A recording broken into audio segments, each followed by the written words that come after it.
Bom, vamos lá, um vídeo num formato diferente dessa vez, né? Primeira vez que eu estou usando um mapa mental aqui no canal. E a gente vai estar falando aí sobre o melhores criptomoedas, né, para se usar. Falar esse tipo de coisa, porque sabe que eu sou do pensamento que só o Bitcoin é uma das poucas moedas, né, que realmente presta, que tem fundamento. Mas esse vídeo aqui não é para ficar fazendo indicação de shitcoin, de altcoin aleatória do mercado. Ele é para trazer algumas moedas que têm funcionalidades diferentes, né? E é esse o propósito do vídeo. Esse canal aqui ele vai continuar sendo voltado para falar de cripto, no caso do Bitcoin, vou estar dando minhas opiniões, mas algumas coisas vão mudar e no futuro a gente vai ter algumas novidades aqui no canal, tá certo? Então, bora lá, vamos começar aqui. Top criptomoeda, vamos começar pelo próprio Bitcoin, né? Aqui dentro do Bitcoin tem algumas variações que eu coloquei aqui, né, que é a Lightning, a On-Chain e o LBTC, né, que eu vejo que as três coisas elas coexistem e é quase como se elas se complementassem entre si. Aqui na On-Chain, que é a camada base, né, a camada principal, a gente tem algumas características que são bem importantes, né, e a gente vai ver aqui algumas delas, né.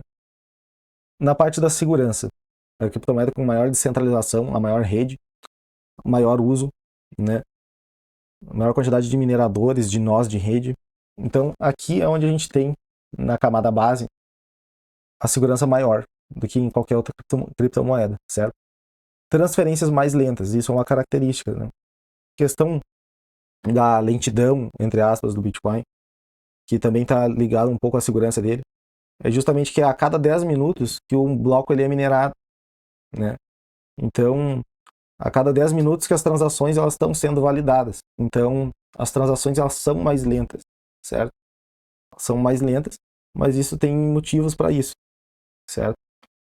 Custo de transferência mais alto, né? Isso é uma característica, né? Em alguns momentos de congestão da rede, onde a gente tem um uso muito alto, uma demanda muito alta, muitas pessoas transferindo, muitas vezes isso é em momentos de volatilidade alta no mercado, porque muitas vezes as pessoas elas começam a transacionar entre carteiras, começam a vender, começam a comprar. Então, em momentos como esse, como a rede está tendo um uso muito alto, as taxas de mineração elas podem vir a ficar mais caras. Blockchain transparente, isso é uma característica. Tá? Alguns vão dizer que isso é um ponto fraco, outros dizem que isso é um ponto forte. Eu, particularmente, não acho um ponto fraco. Acho que isso é um ponto forte. Porque dessa forma tu consegue, se tu tem essa transparência aqui, tu consegue ter uma validação do que realmente está acontecendo, né, na rede. Não está tendo nenhum tipo de fraude. E apesar dessa transparência, a gente tem os pseudônimos, né, dos endereços das carteiras. Não é como se tivesse o teu nome escrito lá no endereço da carteira, né? Só dá para saber o endereço, dá para ver o saldo, mas não dá para ver de quem é. A não ser que esteja vinculado numa corretora lá tem os dados pessoais na corretora e tem uma ordem judicial e consigam os teus dados, a justiça, aí, mas isso é uma história diferente. Então nessa camada principal aqui a gente tem essas características aqui, né? Isso acaba fazendo com que na camada principal tu acabe usando o Bitcoin mais como um armazenamento de valores maiores, né? Principalmente em carteiras frias, né? Mas ele é inviável para ser usado como meio de pagamento, de uso cotidiano, né? Não é como se fosse conseguir ficar fazendo transação on-chain para ir numa padaria, num restaurante, né? Porque hoje em dia já tem lugares que aceitam Bitcoin. Não sei se tu mora talvez tu mora numa caverna e não saiba disso, né? Algumas pessoas ficam rindo, dizendo que não aceita em lugar nenhum e aceita sim. Inclusive tem vídeo aqui no canal sobre isso. Lógico, não é todo lugar que aceita, é difícil de encontrar, mas existe. Então, sabendo desse gargalo, mas ainda sem querer mudar a camada principal, surgiram algumas soluções que ajudam isso, eles ajudam na escalabilidade do Bitcoin, né? Eles ajudam na questão da velocidade de transação, ajudam na questão das taxas, né? Porque por mais que fosse uma transação rápida, só que se os custos das taxas podem ser altos, sendo um inconveniente tu pagar algum produto barato, alguma coisa assim, e acabar pagando uma taxa muito cara de transferência, né? Então precisava ser encontrada uma solução para isso. E aqui na Lightning Network a gente tem algo que complementa o Bitcoin, né, que é uma segunda camada, né, que eles chamam de Layer 2, né, que é segunda camada em inglês. E na Lightning Network a gente tem algumas características presentes aqui, que é um baixo custo de transferência. Aqui o valor das transferências ele é praticamente insignificante, tá? Custa alguns centavos para tu fazer uma transferência para alguém. Só isso já torna viável para tu receber ou para tu fazer um pagamento na moeda, certo? Porque tem um custo de operação baixíssimo, né? Diferente da camada principal, que a gente tem uma blockchain completamente transparente, por conta do método como esses pagamentos são feitos, né, entre aspas, acaba tendo maior privacidade na Lightning Network nessa questão dos pagamentos. Porque como as transações elas não aconteceram ainda na blockchain, então ainda não tem esse registro de sair do endereço A e ir para o endereço B, né? Falando de uma maneira bem figurada. Esse registro não aconteceu ainda. Tu tem só um invoice de pagamento, né? Algo que confirma que aquilo foi pago. Né? Dá para tu confirmar isso. Mas tu não consegue verificar, não é qualquer pessoa que consegue verificar para onde que foi, de onde que saiu o pagamento pela Lightning Network. Ela tem uma privacidade mais alta, certo? Questão das transferências, né? Aqui é onde ela brilha, justamente por conta do modo como ela funciona, de ser diferente da camada principal, faz com que as transferências elas sejam rápidas, né? Tão rápidas quanto um Pix. Né? Inclusive, se tu encontra algum restaurante, algum estabelecimento, qualquer lugar que aceite Bitcoin como pagamento, normalmente é pela Lightning Network. Normalmente vai ser dificilmente de encontrar algum restaurante aceitando pagamento on-chain, certo? E existem motivos para isso que são esses que eu falei. Questão da velocidade da transferência, questão das taxas baixíssimas, né? Então se torna viável para ser usado no dia a dia através dessa segunda camada, certo? Porque imagina se fosse ser feita pela on-chain, né? Tu quer pagar, tu paga na on-chain, tem que estar esperando ser confirmado o pagamento na camada principal para outra pessoa, para o caixa do estabelecimento. A transação fica com valor alto de taxa, porque a rede está congestionada, certo? Simplesmente não tem como, né? Então, por isso que surgiram soluções como essa. E aqui embaixo a gente tem esse convidado aqui, né? Que não é Bitcoin, o pessoal chama isso de sidechain, né? Que seria uma rede paralela. Isso aqui não é Bitcoin, é LBTC.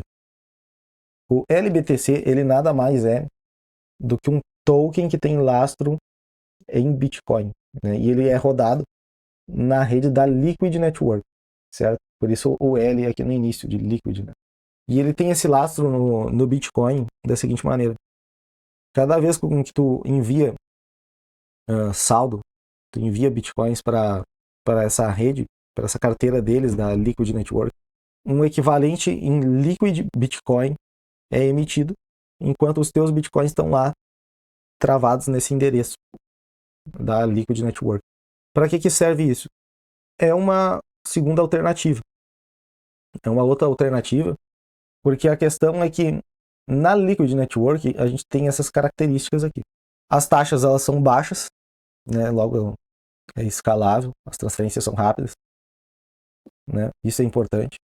A privacidade ela é relativamente alta, tá?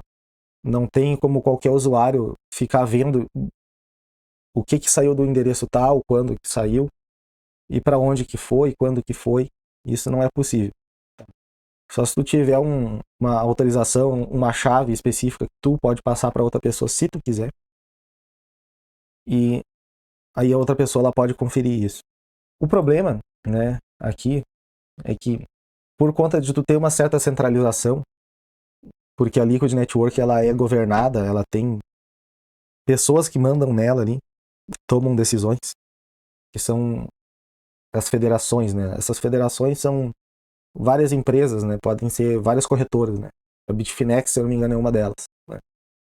E várias dessas empresas, elas cuidam e são responsáveis pela existência dessa Liquid Network. Então, eu imagino que se elas fossem pressionadas pela justiça de algum país, alguma coisa assim, elas talvez conseguissem conceder informações de endereços de carteira ou alguma coisa do tipo, né? Com exceção a isso, ela tem uma boa privacidade. Não é uma coisa fácil de se descobrir as informações dos endereços, né? Se não for através disso que eu falei. Baixas taxas de transação. Isso é uma das propostas deles. As taxas elas custam muito pouco. Talvez equivalente até mesmo às da Lightning Network aqui em cima. E é uma boa solução, porque ela é uma solução interessante para algumas coisas, porque consegue fazer algumas coisas, né? Como, por exemplo, algo que eu acho interessante é que tu tenha swap entre tokens, né? O que é swap entre tokens, né? O LBTC, ele é um token, né? Um token na rede Liquid. Só que nessa rede Liquid, a gente não tem só LBTC, certo? A gente tem LUSDT, né, que é o Dollar Tether. A gente tem ele lá. Então, digamos que por algum motivo tu quer USDT, tu não quer Bitcoin, né? E aí tu quer trocar, tu consegue trocar um pelo outro, continuando dentro da rede, certo? Isso é algo interessante, né? Porque pode ter uma utilidade bem grande para algumas pessoas, até mesmo porque o inverso tu consegue fazer. Digamos que tu tenha vários LUSDT que tu recebeu como pagamento, pode ter sido uma prestação de serviço que tu fez digital pelo computador, né? Tu recebeu esse pagamento finalmente e tu quer usar esses LUSDT para comprar Bitcoin, né?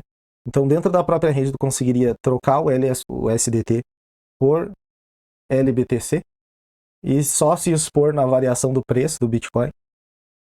Ou mais para frente, tu poderia pegar esses LBTC e fazer um peg out para fora da rede da Liquid, transformando esses LBTC em Bitcoin de verdade, na camada principal do Bitcoin. Isso é possível de fazer, né, através da rede Liquid, né?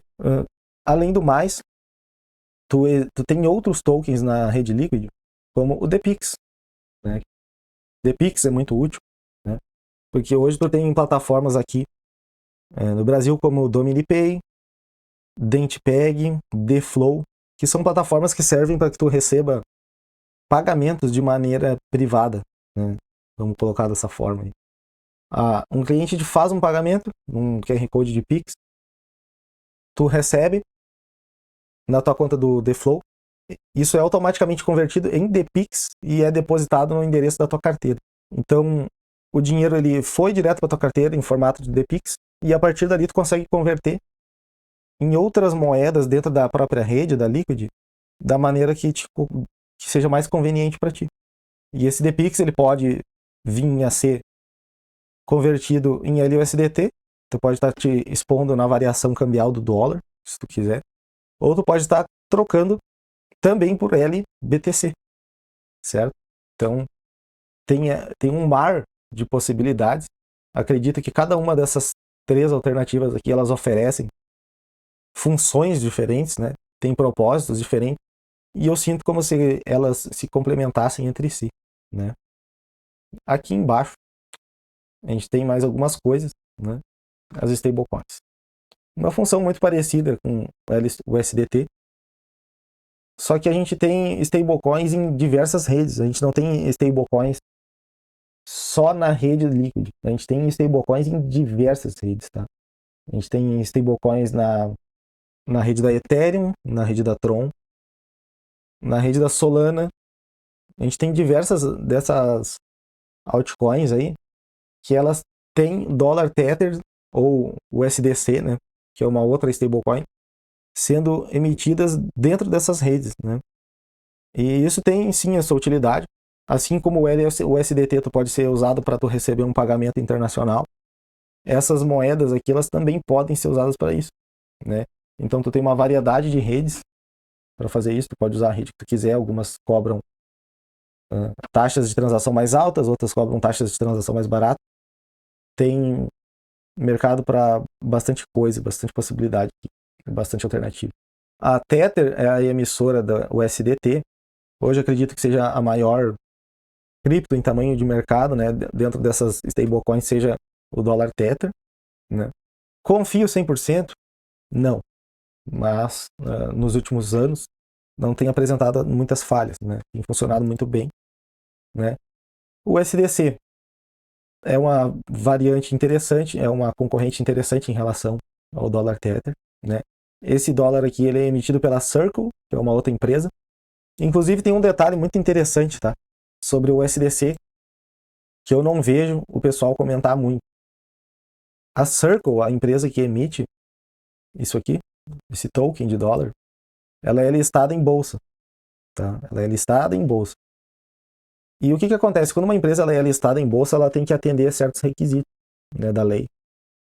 E eles acabam tendo que divulgar balanços da empresa, tem toda uma questão de transparência, que tu tem que, a não ser que tu esteja fraudando os balanços da empresa, mas isso é crime e pode dar algo muito ruim para eles, caso eles façam isso, e eu não sei se eles achariam interessante isso.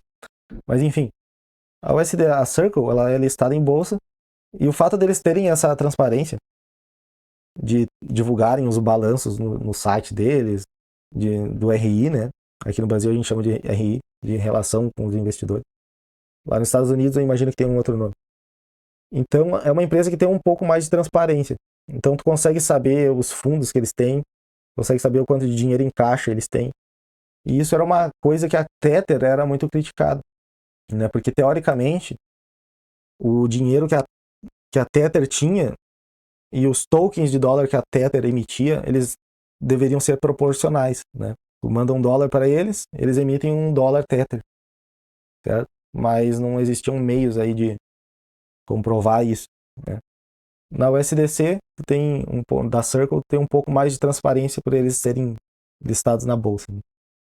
E tu tem o DAI, né? Na verdade, tu tem diversas stablecoins diferentes, mas essas aqui são as mais famosas, né? A DAI tem um funcionamento muito parecido com as outras duas, não tem por que prolongar tanto assim na explicação. E por último, mas não menos importante, a gente tem o XMR, que é a Monero, né, tão criticada por alguns maximalistas de Bitcoin. Eu acho que ela tem sim a sua utilidade. Eu particularmente não tenho, né? Não tenho Monero, mas ela é uma moeda que ela é bem antiga, né? Acho que ela talvez seja uma idade muito próxima do próprio Bitcoin, certo? E que sobreviveu até o mercado hoje. E ela tem uma privacidade muito alta. O foco dela é justamente esse. Tu não consegue ver saldo em carteira, não consegue ver quem que mandou, para onde que mandou, quem que mandou. E o foco dela é exatamente esse. Ao longo dos anos ela teve sim suas valorizações, né? As flutuações de preço. E a minha lista de top criptomoedas é exatamente essa, certo? Não vou ficar fazendo indicação de shitcoin aqui. O vídeo não é sobre isso. Mas sim mostrar como que o Bitcoin, ele na camada principal ele tem as suas falhas, mas que existem outras ferramentas e alternativas que servem para complementar isso, né? Como a Light Network, a Liquid Network, as stablecoins, né? Tem todo um ecossistema formado, digamos assim, nessa questão dos pagamentos. E como eu falei mais no início do vídeo, vai ter novidade por aí, né, no canal. Quero continuar fazendo os vídeos, eu sei que eu dei uma sumida, né, durante mais de 2 meses, acredito eu. E eu não quero parar, esse aqui é o meu canal principal, né? Quero continuar falando sobre os assuntos que me interessam aqui relacionados a cripto e dando as minhas opiniões aqui. Eu fico por aqui, até mais.